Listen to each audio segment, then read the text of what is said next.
Sports Talk with Player Agent 3. Got a very special guest today, former NBA vet known as the Thriller from Camilla. I know you're like, where you get that from? Right.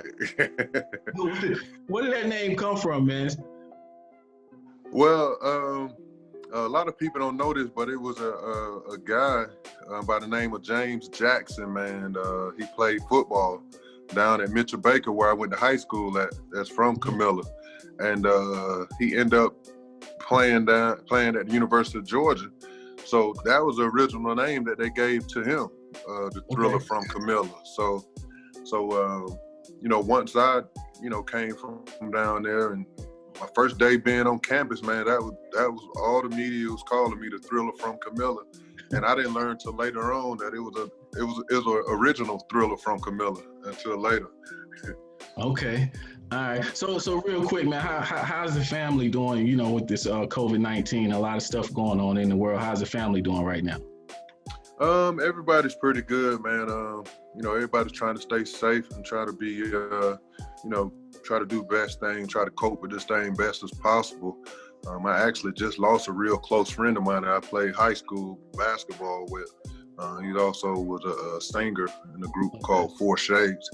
So, I'm kind of dealing with that, man. You always hear about this COVID-19 stuff, man, but when it hits home, you know what I mean? It really gets you kind of nervous about a whole lot that's going on as well. So I actually supposed to be going down to Camilla next weekend for his funeral. Okay. All right. Speaking of that Camilla thing, and it's almost a play on the Thriller in Manila with Muhammad Ali, but the numbers that you put up in high school, man, 32.8 points a game. I mean, you had to have been a thriller back in those days, man. So talk about your high school days down in Georgia. I mean, how was that experience for you? The experience was great, man. Probably one of the best things that ever happened to me to be in that kind of atmosphere, man. Like a country that, it's in the country. I'm born and raised. A lot of people don't know this. I'm born and raised in Cocoa, Florida. Okay. I didn't end up moving to Camilla, Georgia. I actually witnessed a murder down in Cocoa, Florida, where I'm from. Everybody I was surrounded by sold drugs. A lot of my family members sold drugs. Like, I grew up in poverty. So, after me witnessing a murderer, man, my mom was like, okay, man, that's it. We got to get you somewhere else where you can be focused on being successful and trying to see different things in life. So she ended up sending me down to her sisters down in Camilla, Georgia. And, it's weird because when I was in Cocoa, Florida, my family down there is kind of like everybody worked 2 or 3 jobs. So I didn't really get much support on the basketball court.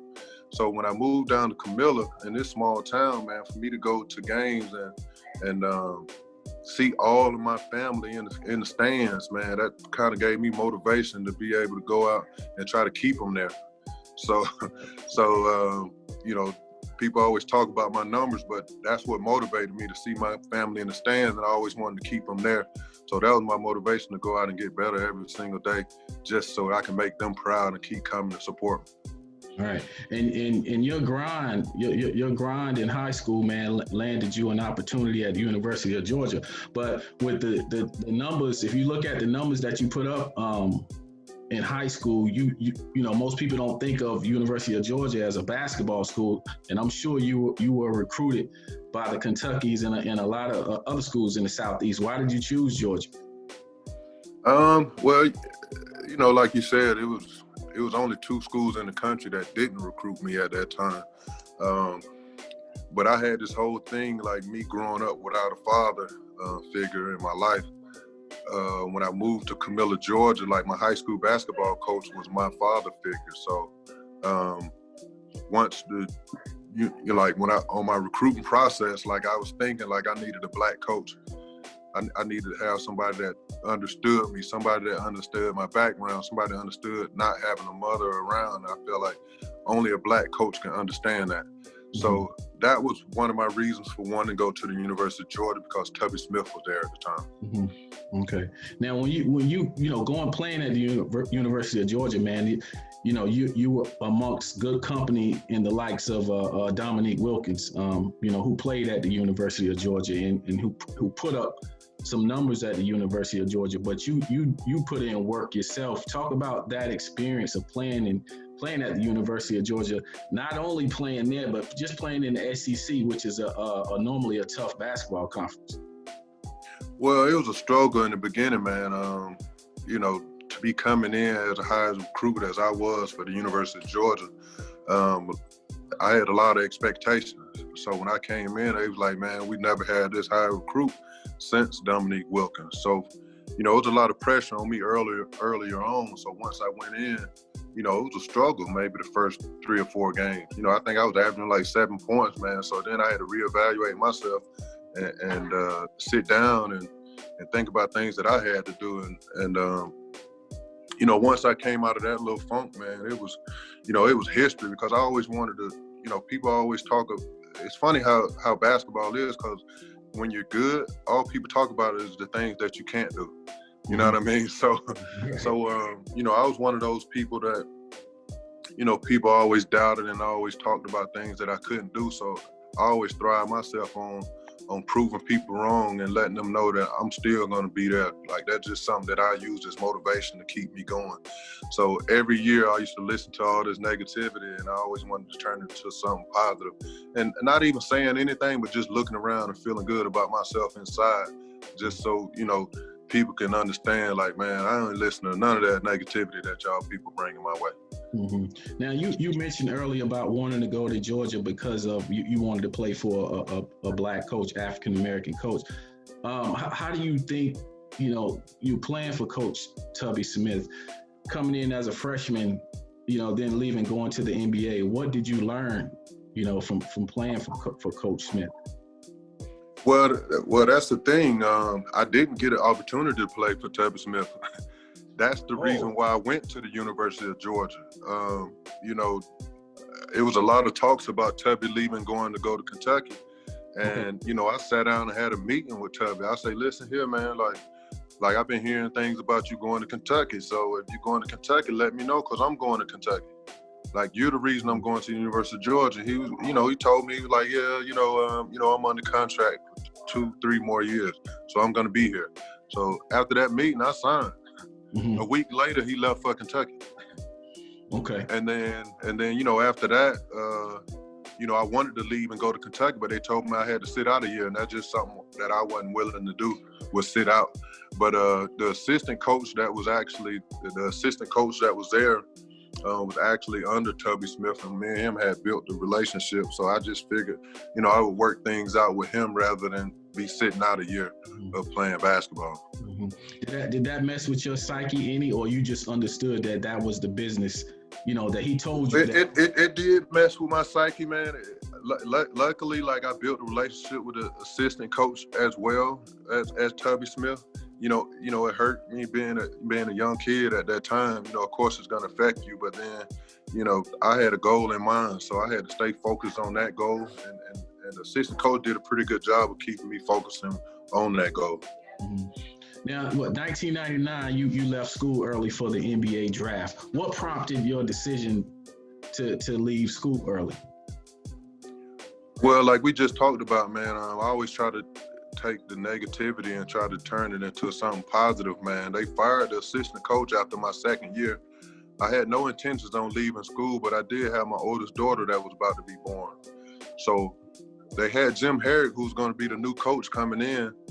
And once he came in, I wanted to have a meeting with him, because I'm sitting here thinking in my mind, like, I got a daughter, like, either, the alumni going to be able to help me get a job to take care of my kid, or I'm going to the NBA to take care of my kid. So when Jim Herrick came in, he was just pretty much saying to me, like, telling me that everything's going to be good. And he asked me, he was like, man, so are you coming back to school? I had no, doubts in my mind that I was coming back to school. I was enjoying the University of Georgia that much. Like, I really wanted to go back for my third year and solidify being a top 5 pick there. And then he told me, he was like, man, Jumaine, if you leave school right now, you'll be pumping gas in 10 years. that's what triggered me to leave the University of Georgia, because I was like, how does this guy want me to come back to school to play for him? And he's saying that to me. To me, in my mind, that's something you can't say to me, because my mind was already registered as in, whenever you hear somebody say something negative to you, then go prove them wrong. So that's what triggered me to leave. Right. And you definitely proved them wrong. Now I watched your career. I saw you play with the 76ers, the Phoenix. I watched you your entire career, but most people probably know you from that run in Philly, when you guys went to the I think it was the 2001 finals against the Lakers. But right. A lot of people don't know, and I didn't know, that you scored the last basket, man, in the 90s. I guess it had to have been 99. You scored. What was the last basket? What was that about? It was the last shot of the millennium, man. It's so funny about that story, man, because we was playing in Portland on the road, and it was the last game of 99, and you know, I was a rookie, so, you know, not Tubby Smith, but Larry Brown didn't really believe in playing rookies as much. So when he came in, I mean, like, we was getting blown out, so I finally got some time. So he took me in. So I went in, you know, I was doing what I do, you know what I mean, the last 2-3 minutes. And, you know, I hit the last bucket. And then I go in the gym, I go in the locker room, and the equipment manager comes to me like, listen, man, I need your jersey, your shoes, I need all of that stuff. So in my mind, I'm thinking like, man, I hope these people ain't about to cut me. Like, I ain't play that bad. You know what I mean? So that was in my mind, thinking they was about to cut me. And I was like, why are you taking all of this stuff from me? And he was like, man, they inducting you to the Hall of Fame, man. You just hit the last shot of the millennium. Wow. And no, just to hear that, man, like, in my rookie year, to hear that I was going to be inducted to the Hall of Fame for that, I mean, that's nothing to be excited about to do that, but to be in the Hall of Fame, man, I'll take that any day. So talking about that team, man, that 2001 team where you guys went to the finals versus the Lakers, man, talk about that experience, man. You know, you guys, underdogs, man, and you go through the Eastern Conference, man, and you got 6 foot, 110-pound wet Allen Iverson leading you guys to the NBA Finals. Talk about that experience, man. You know what, man? That's probably one of the best experiences I had, man, because, I mean, that team was pretty much built up on how I prided myself personally, you know what I mean? Because everybody didn't think that we can do it, you know what I mean? So everybody on that team was fighting to prove everybody wrong. Like, we are that good, and we can win a championship. So throughout that season, and AI came in as well, you know, because if you think about it, during the beginning of that year, a lot of people were trying to trade, and like, they was talking trade talks of getting rid of him. So he was having meetings with management and all that kind of stuff to be like, listen, man, I can take this team and build this. So everybody had their agendas like, listen, man, we're going to try to do the best we can this year and try to prove everybody wrong about Allen, about this team, about our coach, about everything. So it was a special year that year, man. We had a team with, you know, a system, Larry Brown, a Hall of Fame coach, to be able to have that experience under him and have veterans on the team that I had, you know, being my second year in the league, man, and for me to be able to step in and get that opportunity to be a major part of the finals run, man, that's like that was the highlight of my career.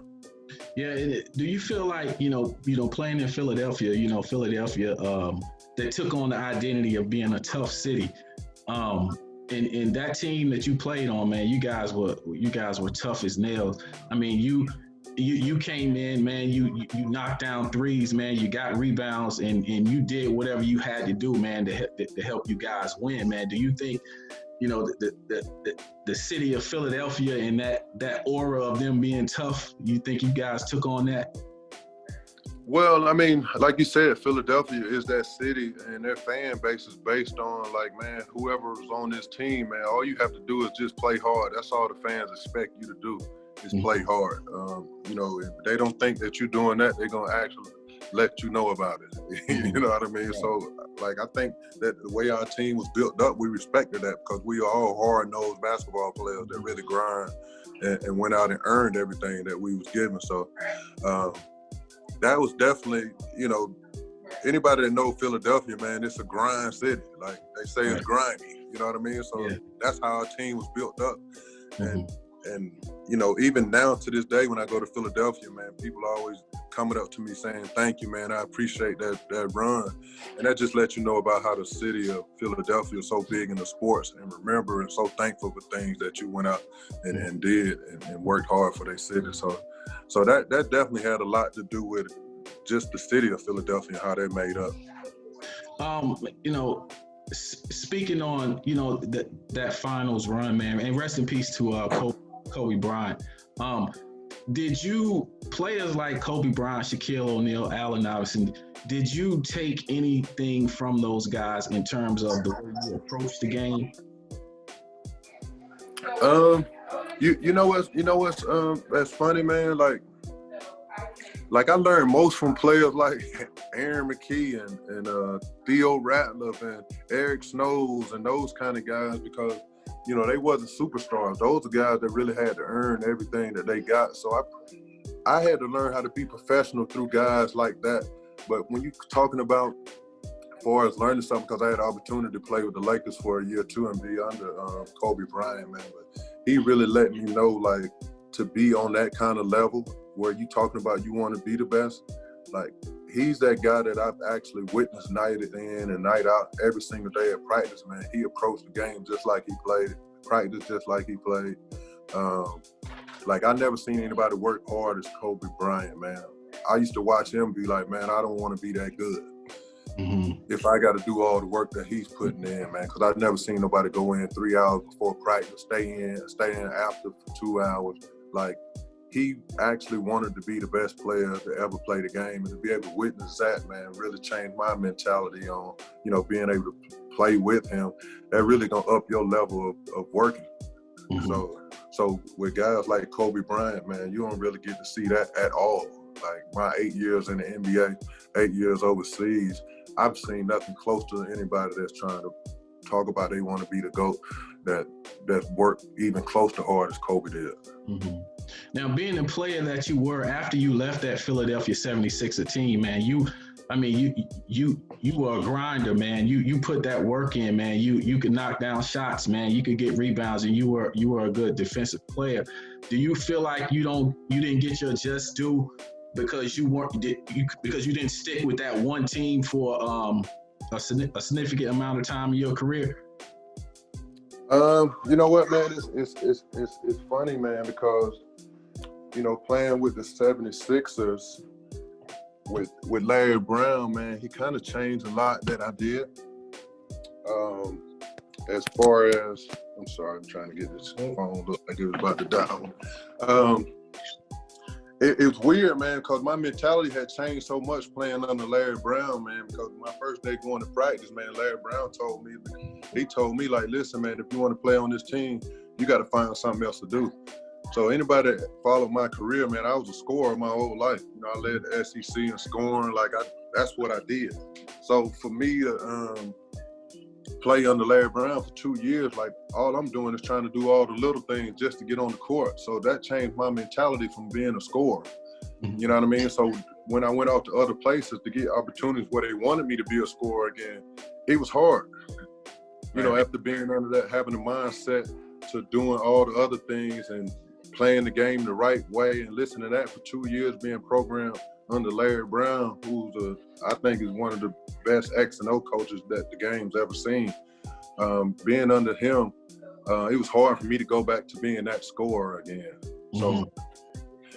So to answer your question, I think that just me being under him those 2 years kind of, far as statistics and scoring, I think that changed a lot.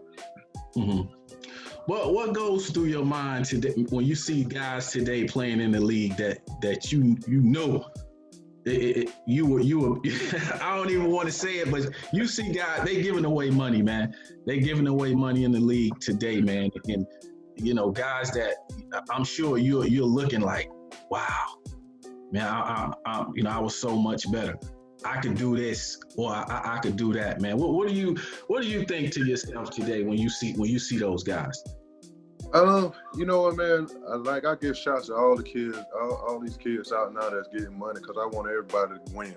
You know what I mean? I want everybody to get money. But when I look back on it, man, it's funny. I called my mom one day when they first started giving out so much money to these players. I called her and I was like, Mom, I'm so mad at you right now. She's like, what you mad at me for, son? I say, man, because you should have had me later. And she was like, man, you don't get off my phone. So it's just weird though, man, because, you know, a lot of people think that, you know, that I was, you know, one of those great players that played the game, but people don't even know, like, I never made $1 million in a year. You know what I mean? So and the crazy thing is, if I, like, somebody of my caliber today is making 80, 70, $80 million. Right. You know what I mean? So, but you got to understand too, like, the game has changed a lot. You know, people are able to do a lot more. It's easier to score, I think. I think the game sold, you know, for money, to be able to get Europeans to come over and be able to play, to clean the game up. Because if you think about the game when I played, we were still able to hand check and do all that kind of stuff. And, you know, prior to me getting in the league, you know, you can guard people on, you can hand check and direct people on the offensive end. And, you know, the game was just different. So I think the NBA sold their soul to get the money up, so players can be able to, you know, a lot of European players can come over here, so that people over there have to get the package to support those players. They have to buy the NBA package. They have to get the league pass and all that kind of stuff. So, I mean, I can't be mad at them. I'm happy that, you know, a lot of these players are getting paid, because you think about the money that they're getting paid. So just think about what the owners are getting. Oh, crazy. Now this is a two-part question, man. So you mentioned earlier that you went overseas and played 8 years. Number one, do you feel like that was a slap in the face, being a guy of your caliber, your stature, to have to go across the water to play basketball? And the second part of that is, do you feel like that was the start of your ending in terms of hanging it up? Well, I was, I don't think it, I would never say, like, I would never say that's a slap in my face, man, because I love the game of basketball too much, and I'll go anywhere to do that. So I wouldn't look at that as necessary as a slap in my face. And one thing I did learn about playing overseas, whenever you felt like it was a slap in your face, then you the one who's getting sent home later on. You know what I mean? Like, you got to respect the game of basketball no matter where you're playing it at. So I didn't have that thought, but I never wanted to go overseas to play basketball. I have a lot of kids that ask me, like, man, you know, why did you leave the NBA? First thing is, nobody ever wants to leave the NBA. Like, I wish I could have been in I wish I could have played in the NBA all 16 of my years. But, you know, I wasn't fortunate enough to be able to do that. I looked at it as a learning experience, man, to be able to get out of the country and learn other people's culture, learn another game of basketball, and respect the game of basketball. To be honest, man, I think I enjoyed my career more playing overseas, to be honest. To travel the world, to play in different countries once a week, to be able to eat different foods, experience different cultures. I really enjoyed that, man. When you grow up in America and you done been all over the 50 states already, and to be able to go do something that you really love to do in another country, you know, I looked at it as a blessing and another way to learn more about the game of basketball and different cultures. So I respected the game, man. So, I mean, I hope I answered your question with that, but yeah, I mean, that's for sure. Yeah, for sure. I got a couple more things for you, man, and I'm gonna let you get out of here. But when you look at the NBA today versus when you played, how do you feel about this whole thing with guys wanting, like, teaming up, you know, wanting to stack the deck? How do you feel about those things? When you played, did you guys talk about, you know, playing against or stacking the deck so you guys can win championships, or do you think it's just, you know, the game has evolved? The game is definitely evolved now, man. You know, it's funny, I was having this conversation the other day, man, like, you know, you talk about guys like Charles Barkley and guys like Karl Malone, like these great players, you know, they don't get the recognition now because they never won a championship. So the game has evolved now where, you know, the media and everybody else makes it because, like, you're not a great player anymore unless you win the championship. So that's the stigma that they kind of put on the game now. So, I mean, the players are adjusting, like, okay, man, I need to be one of those players that's talked about because I can't be talked about unless I get a championship. And it's sad that that's the case because there's a lot of players that I feel like should get the respect that they, like Karl Malone, man. People don't even think about how many points this man scored in his career.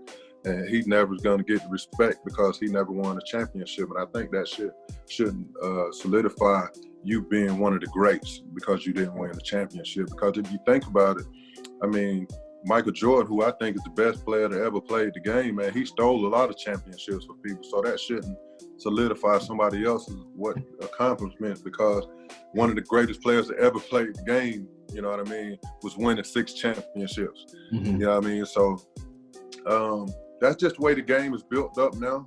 It's different. I don't like it personally, you know what I mean? Because I grew up in, you know, we grind and we try to make what we got work, you know what I mean? So, you know, I can't be mad at what the guys are doing now. Things are different. You know, I'm older, so I'm learning to accept that kind of stuff now. So you got to, you know, look at it, you know, it's like, okay, well, that's just how it goes now. Now, where are you at with athletes speaking out on this whole social justice thing, this thing with George Floyd? You see Steven Jackson is taking up the bull by the horn, man, and he's out here representing, especially for young African-American athletes, man. Where do you stand on that? Man, I think that's great, man. I love to see that, man. Like, I'm one of those guys, and anybody that really, really know me, they know, like, I don't even wear tennis shoes.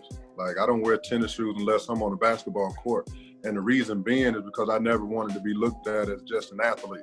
You know what I mean? Like, I always wanted to be dressed up and, you know, have on my casual shoes because I don't want people to look at me like, oh, he's just an athlete because I'm wearing sweat, tennis shoes, and a T-shirt. You know what I mean? So I love what's going on, and I think, you know, a lot more people should be doing more.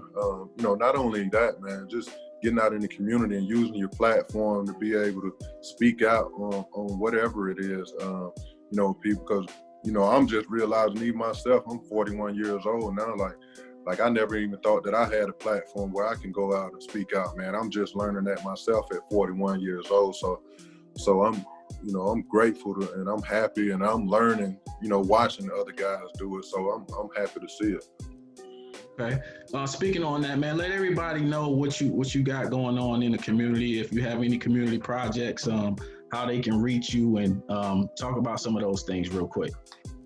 Well, actually, I'm working with Mindful Sport and Performance at the moment, and it's kind of built up. The reason why I wanted to work with this program is because I was one of those people that came up going through so much, you know, mental health issues myself. You know, I know it's hard for any athletes to kind of go through that process because I went through a 3-year depression myself, you know, after basketball stopped. You know, I was going through a lot of issues during my career that I didn't even have time to, you know, to deal with at the time because we playing 4 or 5 games out of the week. I dealt with issues where I've been locked up for 18 months. You know what I mean? For some child support issues where kids that's not even mine because I don't even know how to navigate it because I'm so accustomed to people working for me and doing things for me. Like, you know, a lot of things as athletes, like, we don't have time to do it. So we got to pay other people to do it. So, you know, after my career ended, like, all of this stuff landed on me where I had to do it myself because I can't afford to pay people to do it anymore. And my phone is not ringing no more where people want to help. So with Mindful Sports and Performance, like, I'm speaking out on a lot of issues that I've had going through mental health issues. And I want to talk about it so I can get other athletes and other individuals to be open more to have conversations so that people can understand that they're not really out there alone and can get help. I mean, we have a medical staff here. Like, we reach out to the youth.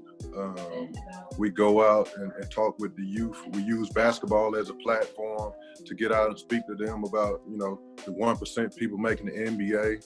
You know what I mean? We try to bring in like agents and other people to try to talk to the kids about, you know, if you love the game of sports, like it's only 1%, everybody can't make it, but you can work around the game of basketball. There's other things that you can do other than that. Let's not put all your eggs in one basket. So that way, because all that kind of stuff leads to mental health stuff. So so we try to reach out to these kids, use basketball as a platform.